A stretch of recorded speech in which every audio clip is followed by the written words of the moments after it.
Hermvids with Mr. Hermit. Educational videos about reading and writing. This is going to be a short video because it's basically just going to point you to other videos to watch, because this skill is best seen rather than me explaining it. So after you watch this video, click on the links for the other videos that are part of this mini unit, which is all about performance poetry. Although you can really appreciate poetry through reading it to yourself, reading it in your head, some poetry is better experienced when performed. So this type of poetry is going to be poems that you write and then perform in some way or another, and I'll elucidate on that in a little bit.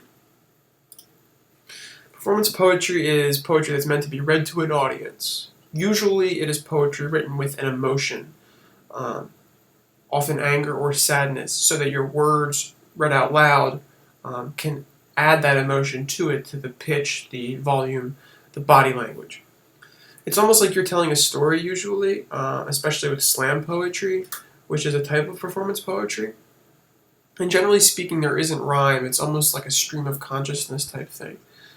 It has a sense of repetition and rhythm to it because the people who are listening aren't reading the poem in front of them, they're listening to your words, so repetition and rhythm kind of helps them follow along.